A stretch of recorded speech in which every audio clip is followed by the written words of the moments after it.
many times in your life have you wanted to throw in the towel, get out of the race, quit, stop trying, just give up?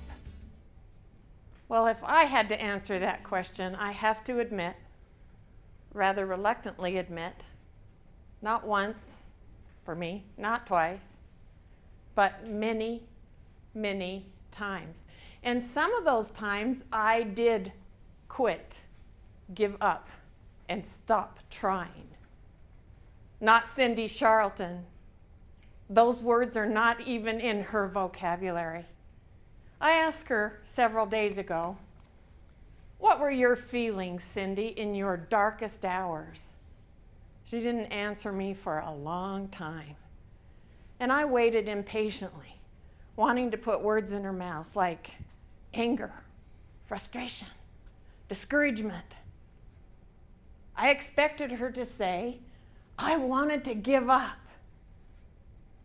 She just smiled at me. And I realized right then and there, those words would not even come out of her mouth. When she did speak, she said, I just wanted to know how to do it. That's all. Well, I think she must have figured out how to do it, because Cindy has a 4-page, very impressive resume. Cindy holds a bachelor's and a master's degree in psychology. I had to bring a cheat sheet because I can't memorize all this. And she's a published author. She has been a counselor in rape crisis centers and domestic violence programs. She worked as a customer service manager for Saturn. She worked with a support group for kids whose parents have cancer. She organized a support group for amputees called CAST, Colorado Amputee Support Team, and later on joined forces with another called Colorado Unlimited, spelled L-I-M-B, Unlimited Connection. She helped write and pass a health insurance mandate bill for the Colorado Coalition for Working Amputees legislative organization. She has served on a charter school accountability committee, substitute taught, served on the board of advisors for the Southwest YMCA, and is a trained amputee peer support advocate. She is a CCWA legislative member and received the CCWA Legislative Involvement Award in 2000. The YMCA of Metropolitan Denver named her Volunteer of the Year for 2007 and 2008. You could say the grass doesn't grow under her fake feet. Cindy's message is important to all of us who want to get back up, overcome our challenges, and survive in this crazy world. She has learned how, and she will help us gain the courage to do it too. I have never met anyone with a more positive attitude than Cindy's. Her smile lights up the room and brightens the day for all of us who are fortunate enough to know her. She is truly an inspiration. One of Cindy's friends, Dee Getzinger, says this about her. Cindy never says, I can't. When you leave tonight, you're going to think twice about ever saying, I can't again. Cindy will teach you the art of never giving up. Please help me give a warm and enthusiastic welcome to Cindy Charles.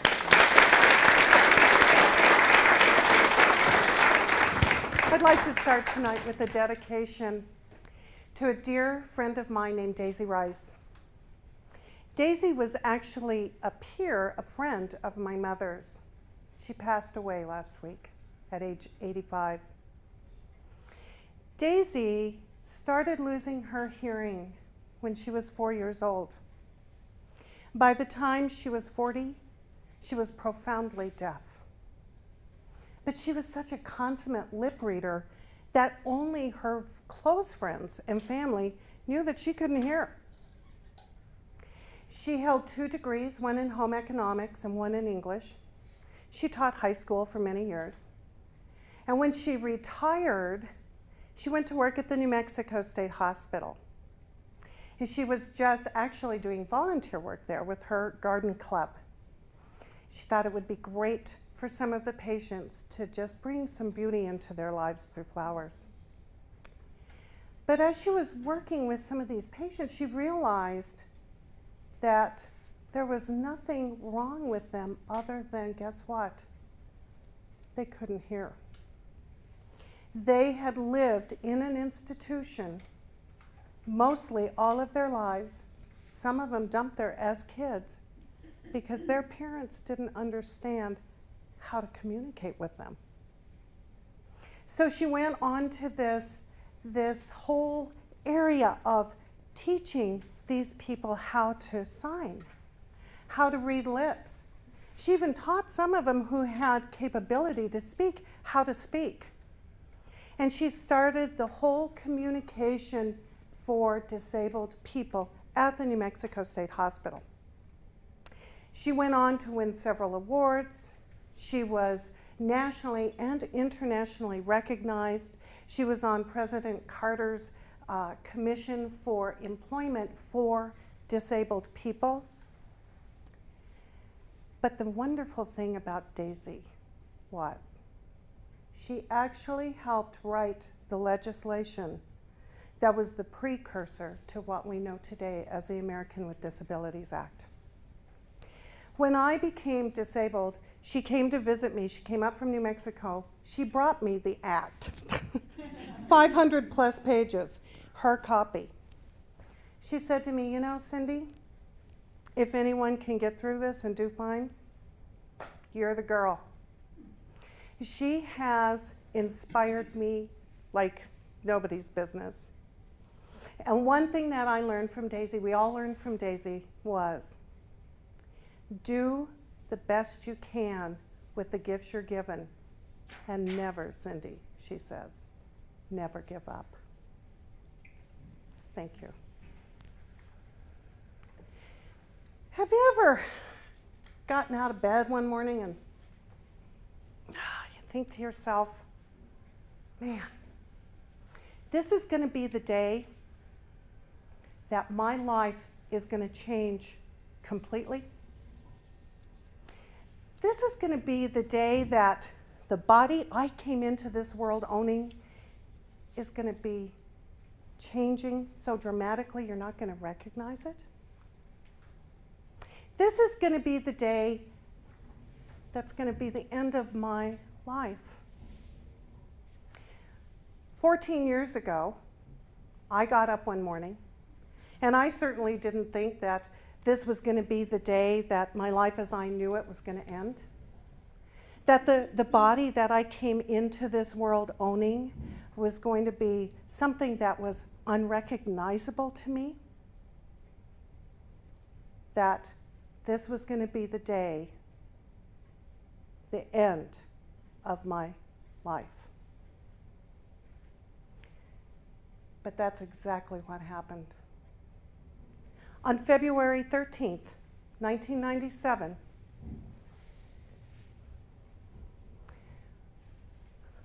I was delivered a death sentence.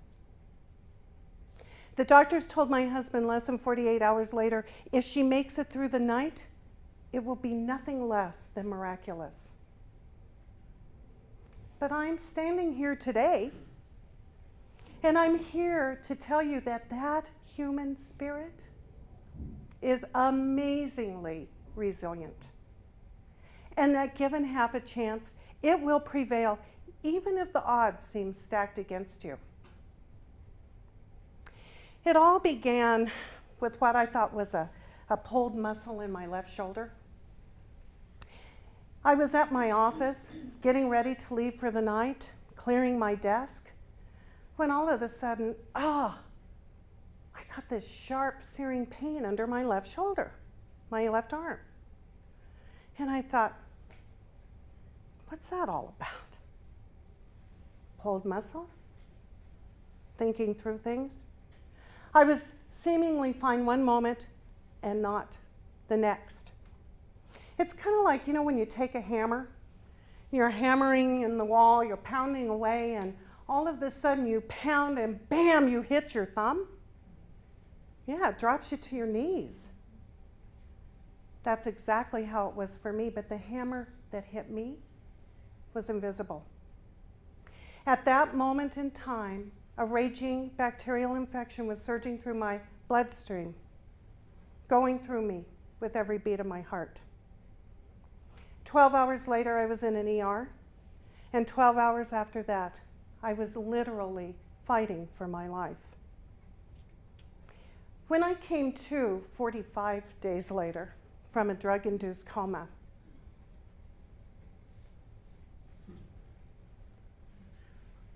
I couldn't believe what had happened to me. I couldn't believe what I was seeing.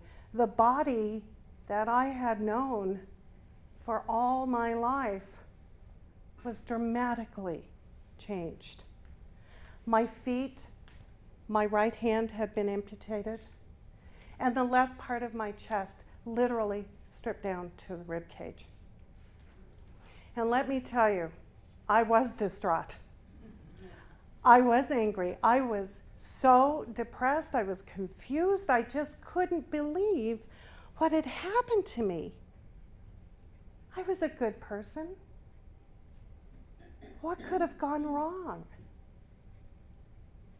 And about that time, this doctor kept coming into the ICU, and one day he peeks his head around the corner of my room.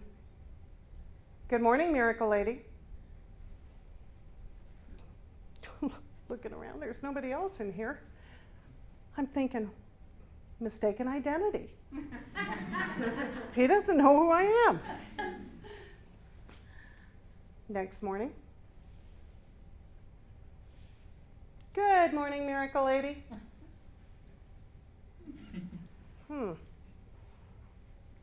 I don't know. I'm confused with this man.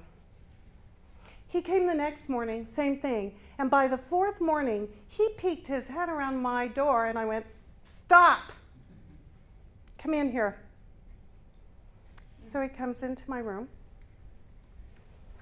He said, "Why are you calling me Miracle Lady?" And I was really angry with him. I didn't know who he was. I had no idea. And believe me, at that point, I didn't feel like anyone's miracle. He said, "Well, I'll tell you." Pulls a chair, puts it down by my bedside, sits down. He said, "I flew in with you on the flight for life. When they moved me from one hospital to the other, they took me on a medical helicopter. My only helicopter ride, I slept through the whole thing. Your heart stopped twice. When we landed here at Porter, your medical team came out to meet you. One of your nurses came over and she said, "Dr. Dillingham, is this woman going to make it? What's her prognosis?" And I said, "Arliss, if she makes it through the night, it will be nothing less than miraculous. That's why I call you Miracle Lady." Whoa, I was stunned. I could not believe what I was hearing because I had no clue, no idea how close I had come